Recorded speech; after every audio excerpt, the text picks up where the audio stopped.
Tarotsky sea shanty. Tarotsky whistles through the trees, the precious seeds sent from here, that dance and sang the sweetest cheer. Now this native land needs you, child. 'Tis home time with your knowledge and cheer, from overseas and overlands, my dearest Charlotte. Tarotsky raised. Please welcome a fellow member of the art tribe, Charlotte Freeman. As a media mogul, she has travelled the world with a few tales to share. Charlotte started life in West Norwood, the London borough of Lambeth, UK. After treading the boards at local schools, she went to a professional drama school. Along with her cousins in Bromley, Kent, she attended many local drama courses at Bromley Little Theatre, performed at the Churchill Theatre, and with drama groups in Norwood, to name just a few. I visited Charlotte in Sydney, Australia, where she worked for many years at Microsoft. From selling Christmas trees in New York, battling ADHD she never knew she had until she was a middle-aged adult, all contributing to a wealth of knowledge and information, she is now able to share her amazing travels so far. Hey Charlotte, can you tell us a little bit about your amazing life so far? Yes, I'm happy to. What would you like to know? We'd like to know about your stint in Sydney, actually. That looked amazing. Yeah, so I went to Sydney in 2007, originally just for a sort of extended holiday, and ended up staying with a friend of mine there, Georgie, and we did some travelling around, travelled up the east coast in a little camper van, visited some really cool spots there, stayed on a little sand island with dingoes and camped out there for a few nights, and travelled up to the north to the rainforests of Aintree, and then when I came back I thought I'd better get a job and ended up working at Microsoft, or MSN as it was then, and worked there for about a year and a half, and then left Sydney in 2009, after having a lot of fun, a lot of adventures, and went and spent some time in Indonesia on my way, a bit of a stop off before coming back to the UK. And interesting story about when I was in Indonesia, I actually smuggled a snake on a plane. Oh. Oh wow! On purpose. I'd gone to a market. They have animal markets there, which is sort of a variety of food and different pets and all sorts of different things. And while we were there, we were with an Indonesian friend of ours, and I asked him what the snakes were for, and he said, "Oh, they're for people to eat. People buy them to eat." He said, "If you're interested in tasting snake meat, though, I'll take you to the OG place." And so then we all hopped on our scooters, and he drove us out about 45 minutes away to the middle of nowhere, and pulled up to this old shack and walked in, and this guy came out, and he was probably about 85 years old, lived there with his wife, and we went into his house, and he had all these big Hessian sacks full of different types of snake, and he sold us a slice of python meat that was like a big chunk of fish, and a cobra to eat. And so while he was preparing this for us, he'd kind of got this other little snake out and given it to me to sort of play with while he was doing all that. And this snake, that probably lived in a bag all its life, was really quite cute, and was just sitting there sort of around my neck. And then at the end of it, we sort of paid a fair chunk of money for this snake meat, and he said to me, "Do you want to keep that little snake that you've got on around your neck?" And so of course. "Yeah, all right then."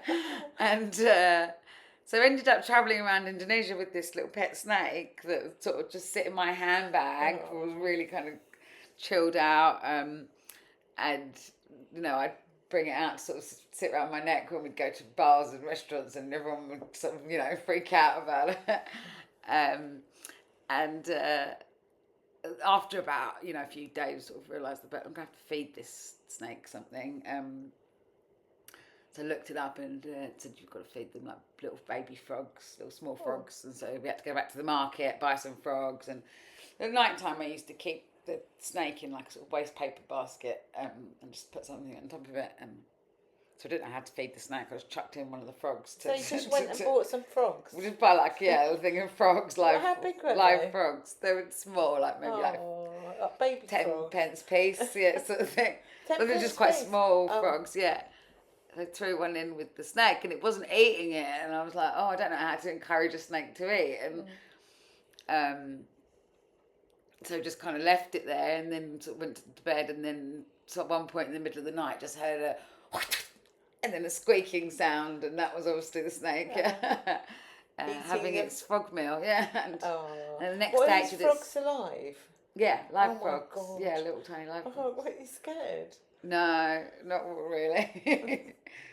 They're not scary, So life in the media has made you into a tough old lady. No, really. I didn't get to my sorry. snake on the Yeah, plane story. yeah. So, anyways, I had this snake. We're travelling around Indonesia a couple of weeks later, and then we're due to. This is in the island of Java, and we're due to go back to Bali. And I was to visit my friend there, and I was going to take the boat over, but at the last minute I couldn't, and ended up having to take a flight. So then I'm thinking, what am I going to do with this snake? Because I was going to take it over to Bali to give it to my friend who'd kept snakes before. And so then I'm thinking, I'm getting on a flight now. I can't really take the snake. I'm going to have to find somewhere to release it. But I was in a car going to the airport, and it was getting more and more built up. And I was like, I can't just release the snake into, a busy street. So I got to the airport, and I'm still thinking, what am I going to do? I can't just release it here at the airport. And I thought, let me just go and just ask, is there a way that I can take it? But in order for me to go and ask at the desk, I had to put my bag through a scanner. So the snake's sort of sitting at the top of my rucksack, and I had to put my bag through a scanner, and no one said anything. So I thought, maybe I'll just chance it. And my bag went through 2 other scanners, and no one mentioned anything. So I just took it with me. Oh. And my friend who was in Bali had said to me, what you got to do is just put a little bribe in your passport. Oh. And then if anyone does notice, you can sort of just go, here's my passport. And then you could probably get away with it. So I was like really worried. But that was my story of how I smuggled a snake on a plane. And so your friend in Bali had So it? then my friend in Bali had it. He told me it escaped about 2 months later. But Oh, really? Hope he wasn't trying to make it back to... back to Java.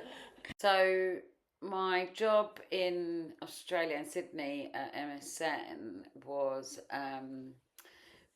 in advertising based. It was the early sort of days of video being a sort of a thing online, sort of pre-YouTube being particularly big. Oh, it's pre-YouTube. I think YouTube existed, but it wasn't like by any massive, means sort of like how it is today. And So really, it's like the podcasting, really, because now they're adding the video to podcasting. Yeah, so it's evolved, but it's like, now video is very much an accepted part of, what you see everywhere online. But at that point, things were more text-based. But MSN had the video product. You'd watch short clips, so similar to what sort of, YouTube offering is now. And so we were monetizing that, trying to sell advertising on it, around it, integrations. And that was, like I say, the early days of that. So, I think it was one of the early adopters on that. I actually worked there under a guy called Dean Capobianco, who had been an Olympian. He'd been an Olympic runner for Australia, and he was a really nice guy. So he hired me for that role in MSN.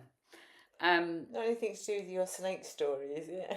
No, I'm like, it's just an interesting little side story, yeah. And then so when I went to Indonesia and then came back to the UK, and then when I came back to the UK, I got a job in ad serving company. So it's a technology that allows the ad to be sent from the advertiser to the website. And this was the early Which days of website Richmond. though? There was lots of different websites. So essentially, websites will all need. Yeah, but is it the same as what they have now? The MSS, the media, where one pod goes onto all the servers. This is All the more hosts. like, so if you're an advertiser, you are sending your ad out to obviously lots of different websites. So this is the company that then hosts your ad and then builds it in such a way that it performs in the way that it should do, collects, all the information about who's clicking on it, where it's going, how many people are viewing it, all that sort of stuff, and pushes it out to all the places where it needs to be delivered. Well, that's really interesting. And so it's a tech sort of setup, and they were a relatively small company, but were really growing quite fast. And now I think they're one of the leaders in that space.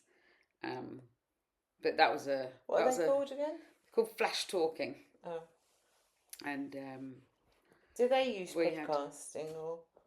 I don't know what they do now because again this was probably 2009 something like that. But that was a good time. We had some fun times. We went away because they'd just launched the US office, and so we got all the US team over, and I What do you mean the US team? The Americans? The Americans, yeah. Oh wow. And what the Americans came from somewhere in. So we'd started at a US office, and the team that we got there came over. We did a big jolly in Amsterdam and ended up sort of hiring a boat and having a sort of a really fun time with them. So yeah, we had some good times. That's Mr. T, the little dog barking. After working at Flash Talking, I went and worked in another advertising-based company for mobile advertising was starting to become a big thing at that point. So this is where we're up to now, probably about 2011, something like that. And it was sort of the advent of sort of smartphones sort of becoming sort of very mainstream, and just people starting to being very interested in how you can advertise on them. So I worked for a company that specialised in that for a little while, and then got made redundant from that company, and I was on gardening leave, so getting paid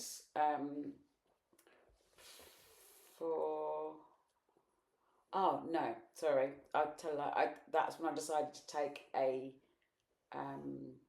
wanted to change a career. I wasn't sure I wanted to be in that line of work anymore, and I was dating an artist.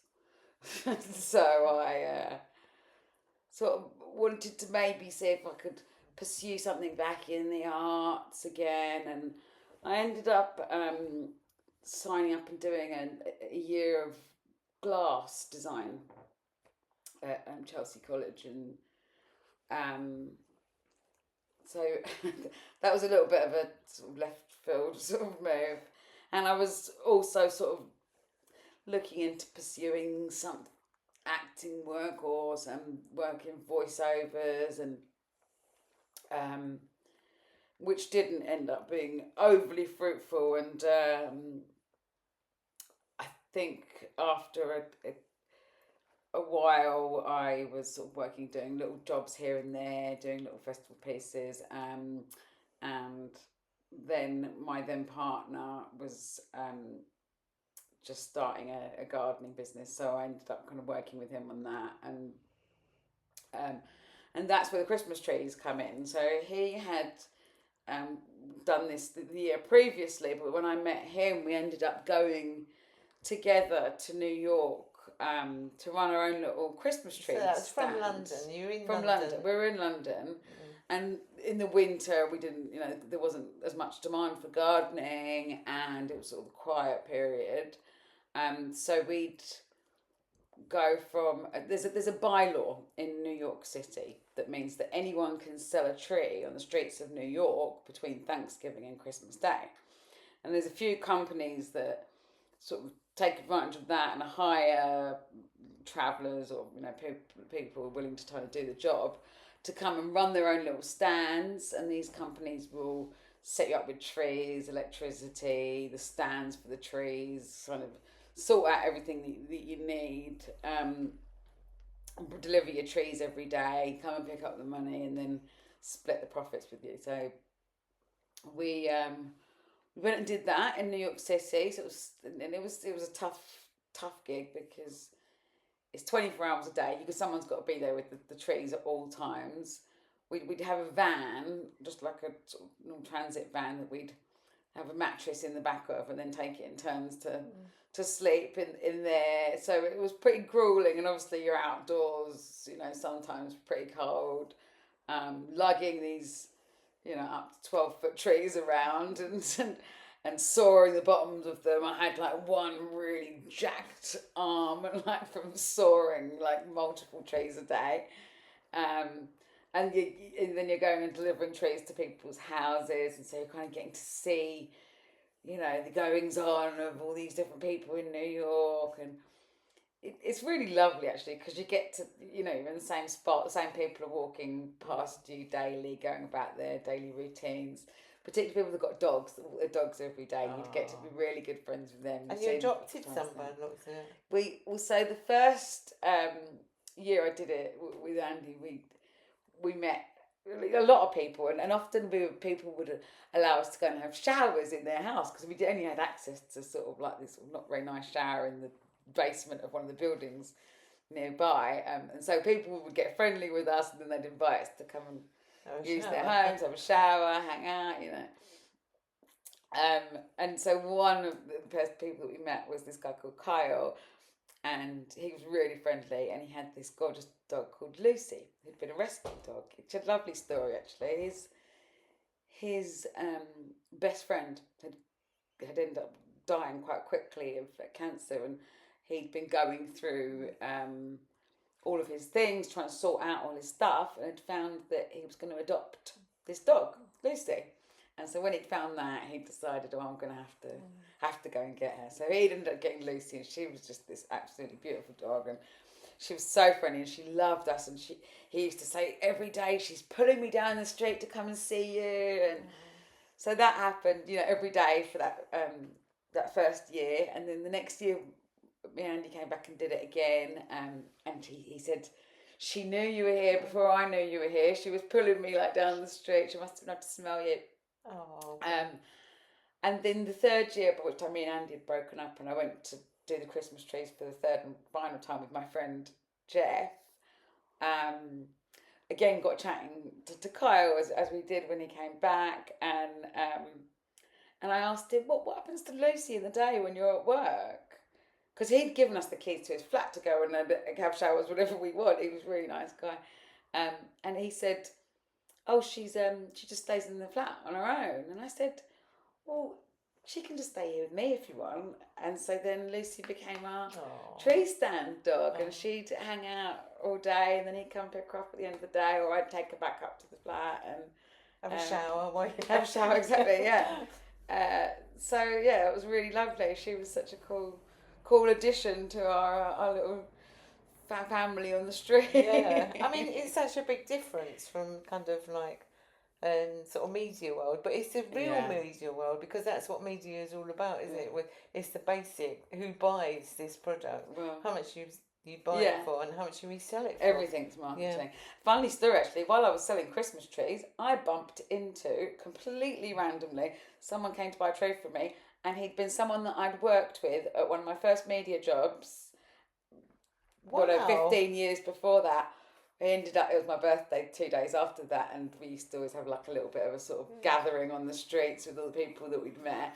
That's great. My friend was like in the hospitality industry, so he'd put up a little bar and stuff, and And yeah, John, this guy who had met, came down with his girlfriend and sort of hung Wow. out for my birthday. All in So the that'd middle of been- New York. Yeah, I mean, how random was that? Yeah. So coming back from selling the trees. Yeah, so after that third year of tree selling and sort of doing lots of different things, I ended up moving to New Zealand. Oh. So my mum lives in New Zealand, and I'd, not dissimilar to Australia, gone over there for a bit of a visit, and ended up sort of staying. Weeks turned into months, and then thought I'd better get a job here. And I ended up working for a really cool independent media agency called MBM. Which island was that? So that's in the bottom of the North Island in Wellington. So Wellington's the capital, but it's not the biggest city. Biggest city that everyone knows is Auckland. Wellington's, they call it the coolest little capital. It's a really beautiful, vibrant, metropolitan sort of city. Yeah, windiest city in the world. Not many people know that. So moved there, having never been there before really. Just kind of got the job and moved there and really loved it. It was probably just give you a bit of background on what a media agency is. Most advertisers, most brands will work with a media agency to plan, buy, strategize, measure their advertising budgets. So essentially what happens is they'll say, we've got a budget of X million, whatever it may be. These are the different projects or objectives that we have for our different business sectors. And then the media agency will pull together a strategy for each of those campaigns or objectives, and then we'll recommend to the client whether they should be advertising on TV, press, online, with that social media, search, all the different advertising. So if I had a product, say I had a little dog flea remover that contained no chemicals, it was just turmeric, how would I market that in the best way? Yeah. So without telling anyone it was just turmeric. Yeah. So we'd do, there'd be a bit of a process to go through. So we'd want to look at, okay, so what is your objective? Your objective is you want to sell more of my your product powder. We'd look at what market you want to do that in. Well, I want people to know that they don't need to buy chemicals because it's not very good for the that's the UK market, for instance. Well, I think the whole wide world actually should know about my turmeric. Global. Yeah. So then you'd want to say, okay, because it might not be global because you might have some restrictions with what your supply chain is or how you can actually distribute the product. So we'd want to define those sorts of things first of all. And then we'd want to look at, well, who's your audience? Would I have to go through a veterinary sort of organisation first, or would I just be able to go onto the market? As a media agency, we wouldn't be involved in that side of things. That's more operational. That would be more the logistics of your product. Which normally, when you'd come to a media agency, you'd have your product already organised. Some agencies work in areas like actually coming up with branding, helping with packaging, designing, that sort of stuff. But primarily our job would be more focused on products that are already established. Charlotte, if somebody wanted to get into media, what would be the best place for them to start? People can get into it in a variety of different ways. So you can either go on the sales side, or if you wanted to go into media agencies, which is where you do the planning and buying. And most media agencies have either a graduate training scheme or often non-graduate one. The agency I was at recently had a boot camp scheme, so it takes people from all different walks of life who are interested in the industry. I think the key thing is probably just to do a bit of reading, understand what the job is, show that you're interested in advertising, that you understand marketing, that you can think strategically about what a client's needs are. So just, listen to some podcasts, read some books. There's plenty of information out there. And then, you know, if you want to get in and join one of those schemes, you'll look like you're really clued up and keen and enthusiastic, and that should set you well. That's brilliant. Thank you so much. You're absolutely brilliant. Thank you. Charlotte, have you got some questions for us we can put to the cards? Yeah, I've got a question. Is it from you or from a friend? It's from me. Okay.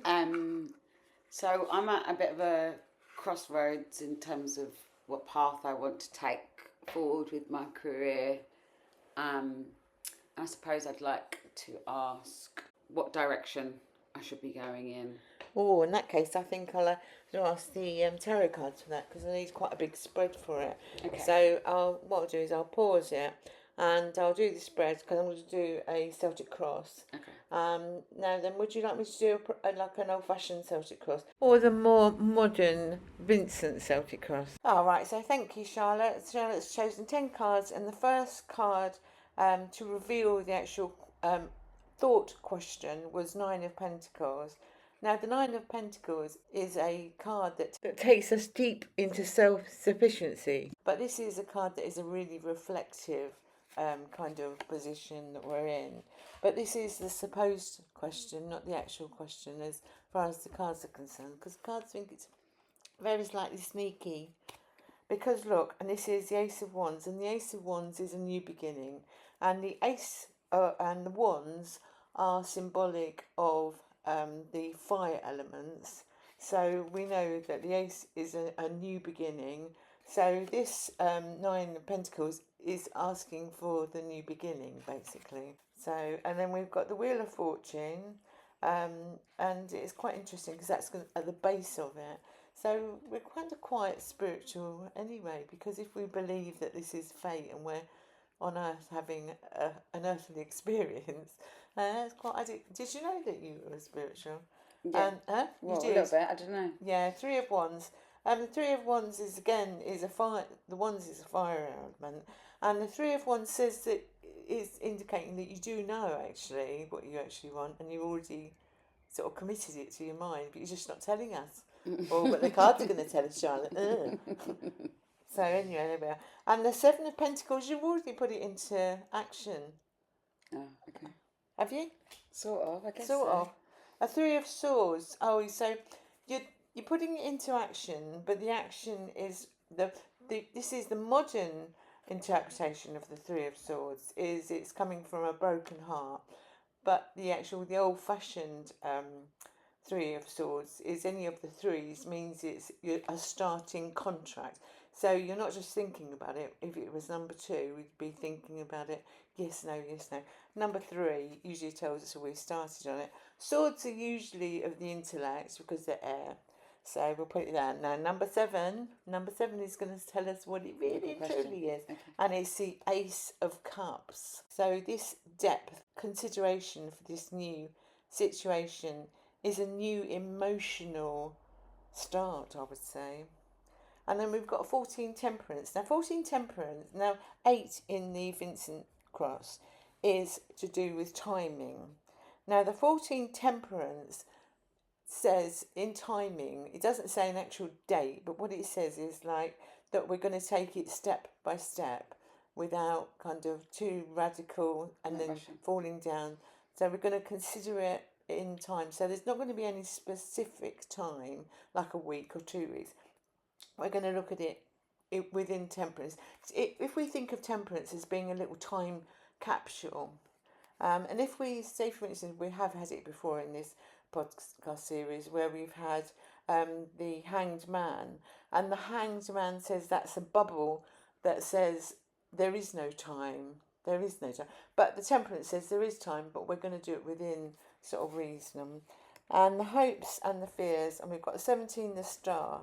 And the 17 of the star in hopes and fears is going with your philosophy of what will be, you know.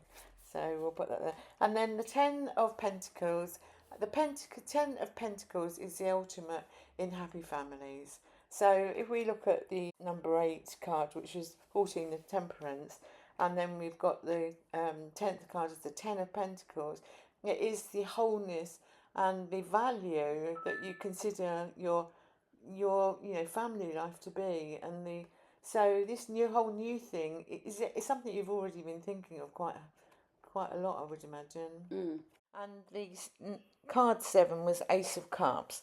So I think the aces talk about new things, and the cups usually talking about emotional things. So we're on a new emotional footing, basically. Tarotski si shanti. Tarotski whistles through the trees, the precious seeds sent from here that dance and sang the sweetest cheer. Now this native land needs you, child. 'Tis home time with your knowledge and cheer from overseas and overlands, my dearest Charlotte. Tarotski raised the pitch to the wind. Telegraph wire sounds are sweet and kind. Earth child, hear this call, sing love. We need you so the forest may evolve. 'Tis home time with your knowledge and cheer from overseas and overlands, my dearest Charlotte.